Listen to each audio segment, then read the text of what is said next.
Distinguished guests, ladies and gentlemen, praise silence for the Chairman of the Provision Trade Federation, Mr. Rob Nugent.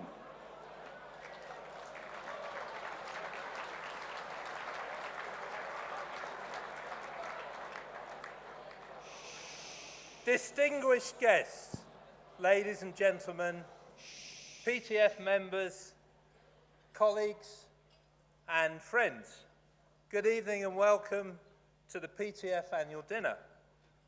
And what a fantastic turnout we have tonight for Terry Jones's leaving do. But more about Terry later. Now, whilst I am a proud member of the bacon trade, I actually started my career in the dairy industry. Back in my school sixth form days, I got up early on a Saturday and a Sunday morning and cycled to work at our local milk bottling plant. Now, little did I know then that one day I would be asked to serve as chairman of the PTF. So I would just like to say what an honour and a privilege it is. Thank you. Now, of course, back in my late teens working at that dairy, many things other than the PTF were in the forefront of the mind of a 17-year-old student. For example, Janice and Yvonne, the two girls who ran the milk cartoning machine, who used to come into my QA laboratory and in their break times to warm up and make the tea, and were kind enough to help me with my A-level biology studies. But enough of those memories, back now to 2016. I do hope that you have enjoyed the evening so far, and you can forgive me for interrupting your enjoyment while I take a short time to reflect for a few minutes on our organisation and the great industry that the PTF represents. A year ago, my predecessor, Andy Smith, issued us all with a task: to challenge inaccurate views of the sector and to communicate to regulators, politicians and the media that the businesses that PTF represents deliver for the economy, consumers and society at large. And I'm really pleased to say that throughout the last year, the organisation has been out there on your behalf, leading, not just following debates, delivering a mature message about the realities of food supply and not being afraid to tackle erroneous perceptions. And that's also why, for the first time, this year's PTF Annual Dinner has a theme: providing for Britain, trading for good. Of course, tonight is all about entertaining and being entertained, but it is also an opportunity to bring to life what an important business sector this is, and maybe draw some comparisons with some of the more sexy sectors which government and others get excited about. Whether it's our economic contribution, with a turnover equal to that of the UK space industry, and where we directly employ more people than the aerospace sector, or our exports, where this sector of the industry accounts for 10% of our overall food exports, where our members export to at least 135 countries, and where, since the Russian embargo, traders have worked tirelessly to replace the lost €5.2 billion in food exports with an extraordinary €6.8 billion of new third country business.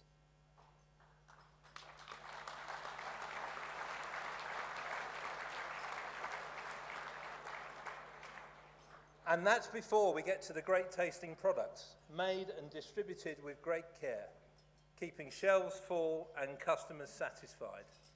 An extraordinary choice of products that our members help get to market, represented by the over 700 named British cheeses, which you can now buy. Moreover, at the same time, we've done our bit to reduce the impacts of our production, reducing the salt in our bacon by more than 8% in the last 5 years, while some of our members are tackling added sugar in their products, or looking at what else they might do to encourage, empower and enable consumers to make healthier lifestyle choices. Now, these are just some of the reasons why the sector should be on people's radar and why, as provisions traders, we should be rightly proud of what we do. But why is this important, and what's next for the organisation? Well, it's important because policymakers pick winners. It would be all too easy to dismiss provisions and its categories as somewhat old hat. So, if we can demonstrate why this sector is important, then we're likely to get some help when we need it on the issues which impact our businesses. A year into our new 3-year strategy for the organisation, with enhanced profile, improved service and growth as its themes, PTF Council has certainly been thinking about how we should seek to build on the work. The last year has all been about putting the PTF back on the map and beginning to bring to life why this sector matters and what it delivers. Indeed, there weren't many months when we didn't seem to be in the pages of the grocer or food manufacturer, or our DG was holding forth with his opinion pieces in meat management or blogging on the Meat Trades Journal website. Nevertheless, we want to keep up the momentum, and this year we will seek to build on that platform with 3 simple policy priorities: to protect production standards, to tackle unfair dealing, and to seek to eliminate barriers to trade and build resilience. The organisation can't do much about low prices or trade embargoes, but it can tackle some of the issues you've highlighted which impact your business negatively today or maybe in the future. Whether it's the concern you've expressed about the forthcoming unwinding of the cheese composition standards, the proliferation of customer audits, or working with colleagues in DEFRA and the Foreign Office to get a consignment of product to a third country, then PTF is here to help. And in working on those priorities, we want to spot emerging threats early and look for solutions rather than just highlight the problem, so we can give our members the edge in the marketplace. We can only do this with the support and engagement of our members and through the excellent work of our professional staff. I would like to thank members, especially those that give freely of their time to chair and participate on our committees, and of course, our team in Clerkenwell Green, Diana, Sian, Penny and Terry.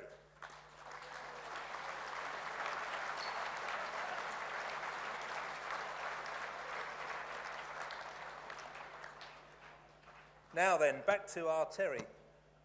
Of course, Terry announced back in January that he was leaving us to take up the role as DG of the National Farmers Union, which he commences in April. I would like to thank Terry for his considerable contribution to the PTF during his tenure.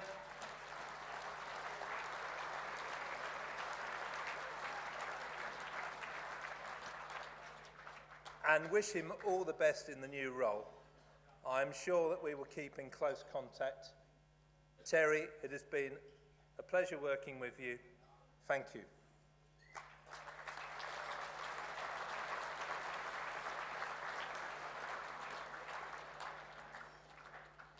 Since January, PTF Council has been hunting for our next DG, and I was delighted to announce last week that Andrew Kike has been appointed as our new Director General starting in April. And Andrew's here this evening. And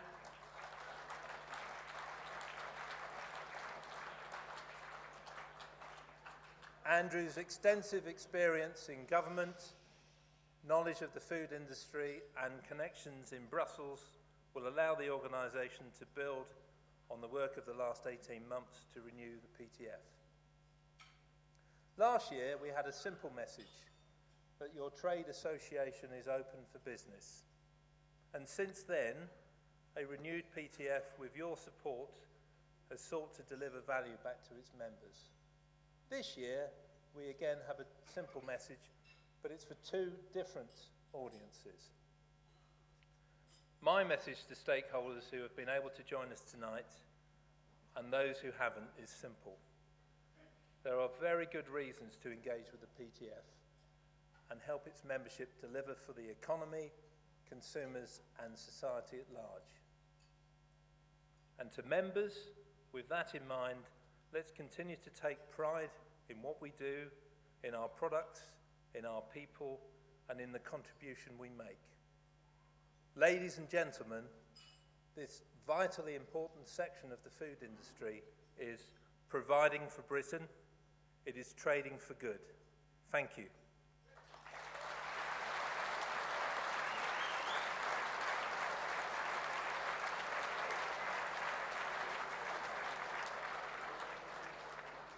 I believe we're now going to do the draw.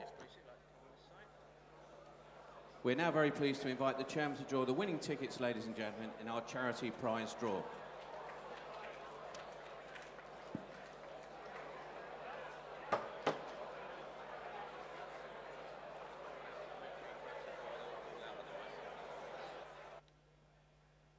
Ladies and gentlemen, our first prize this evening is for £1,000 in cash.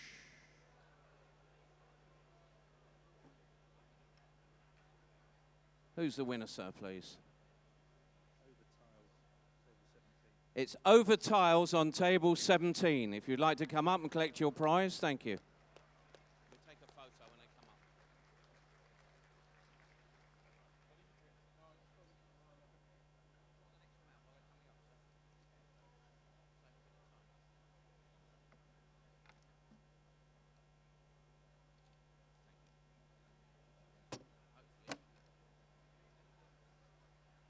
Where's our lucky winner?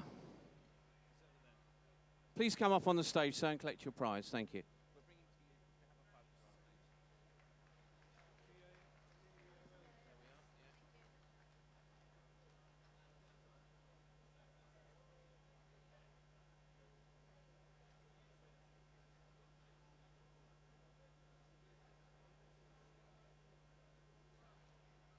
And our next prize, ladies and gentlemen, is an overnight accommodation here at the Grosvenor House Hotel.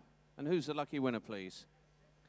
It's Colin Darroch on table 61.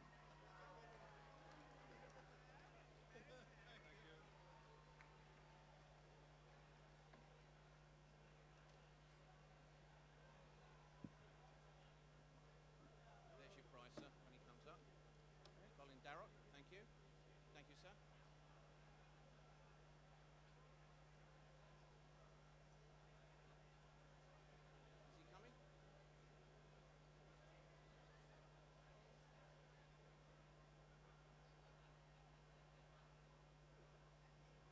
Where's Colin? Is that you, sir? You Mr. Darroch? Oh no, sorry, you're already still here. On the other one. Where's Colin Darroch? Is it number two? No, you've got number 2 already. Colin Darroch. Come over here, sir.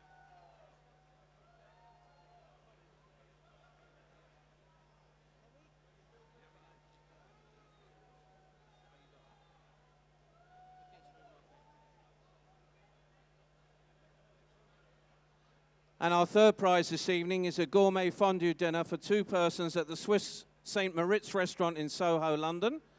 And the lucky winner is Stephanie Poole on table 43. Stephanie Poole.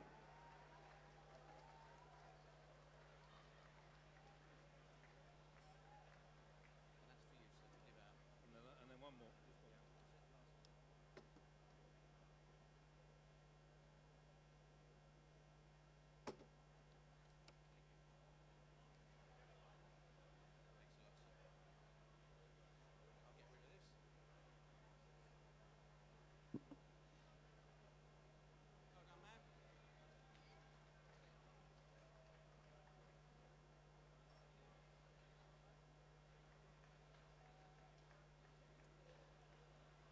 And our fourth and final prize this evening is a complimentary golf day for 2 people at LPEGS 2016 event, ladies and gentlemen.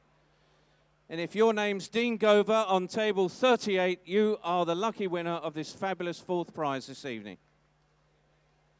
That's it there, so you don't want that, do you? No. Thank you.